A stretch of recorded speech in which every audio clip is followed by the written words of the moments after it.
Let me, you got time for a jailbird here? Or you got something else to go to? Of course I do. All right. This one was texted in. Jenny, not Jen, says, my guys.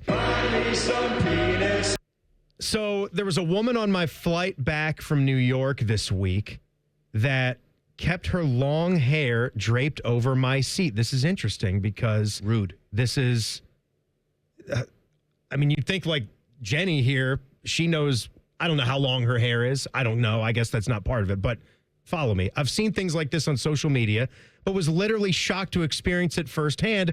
I was as polite as I could be, but this woman had the gall to treat me like the a-hole here. So her hair draped over the back of the seat. I brushed it aside once. She snipped back and got angry with me. I tried to do it again delicately. She snipped back even worse. I finally had to just deal with it and not be the one to cause a scene on the flight. That's ridiculous. That is ridiculous. She said if I was the air marshal, I would have arrested the bee, or maybe I would have just chucked her off the plane like Harrison Ford. You sit on your hair. Get off my plane. That's what you do. You don't just dangle your hair off the seat. So maybe it's tickling somebody else's leg, or it's hanging over somebody's food tray. It's hanging like over the back of the seat, like where the tray gets put up. Ridiculous. And you have the gall, you have the audacity to be rude to the person that tries to move it aside or taps you on the shoulder. When the flight attendant comes over, it can be for a totally benign thing like, water, peanuts, whatever it is. Just make a little eye contact with the flight attendant. You don't have to make a scene. Just make a little eye contact and sort of motion towards the hair and do a little like, and then the flight attendant will say something. That's a good point. Okay, you don't have to make a big thing. Got to get the flight attendant involved here. But you just make eye contact. They know exactly what you're talking about, and you do a little. I had to do that once at a restaurant. Sitting, those little bench. I hate the bench tables. Bench tables? Where it's like a communal bench table, and they have the individual tables stacked up. Well, sometimes you want to go to lunch with a friend and you want to catch up on things. But when you're sitting next to other people. You don't want to have the conversation bleeding over into somebody else's conversation. So Kristen and I sat down. We had a nice dinner reservation. We go to this place. We're right smack dab in the middle of two larger tables. I mean, they're right next to us. Right. So it's hard to talk, which is fine. We see that. We're not going to make a stink. This is where they put us, whatever. The person at the table to my right had such offensive and bad BO, I couldn't even. Oh, my God. I couldn't handle it. It was choking me to death. And this wasn't even regular BO. This was BO mixed with perfume or cologne. That's the thing. People think they're going to minimize the BO. No, you make it worse when you mix it with flowers. It's terrible. I was choking on it. There's no way I could sit there and enjoy my dinner. I didn't want to make a big scene. Yeah. Waiter comes over, and I just politely looked at him. And by the way, he could smell it too, because how could he not? I'll say this on the two scenarios. So to go to Jenny, you did the right thing. I wasn't finished with my story. Oh, I'm actually actively talking.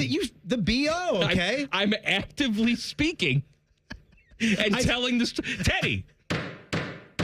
What? All right. Yeah, yes, I was listening. I want to know where the story, because you're talking to the waiter. Throw me in jail. And throw me in jail. Come on. I'm sorry. And what happens? I'm waiter, sorry. Jail for me. The waiter comes over. I very quietly say to him, I can't, and put my arms up in the air. What do I do? And sort of look towards the person next to me. He knew exactly what I was talking about. He said, you know what, guys? I've got another table for you. Nice. And he picked up the stuff and moved us. The BO guy was none the wiser. Now that's the end of my story. Now you can speak. That's a nice move by your waiter. You go to jail. I'll take a year in jail for that offense right there. So I would say for the guy with the BO, that's 2 years in jail. You might not know it, but you've got to figure that out. You've got to become aware at some point. You've got to bathe, okay? Do we put him in jail? Or do we put his partner in jail? It's ultimately up to you. I'm just saying. It is up to the partner to speak up. Like, they're starting to do this now. You got these horrible situations with kids in school shootings, right?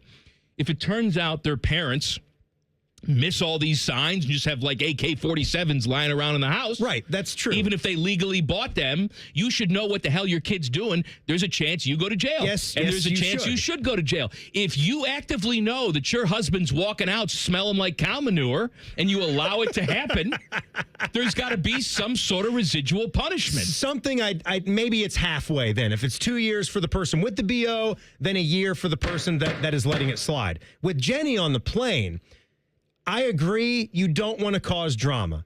With the way things are, she tried a couple of times.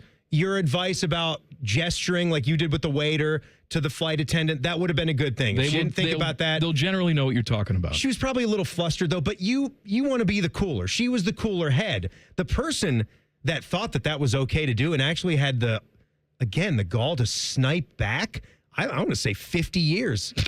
You got to be gone. I don't know. It's outrageous. It's outrageous behavior.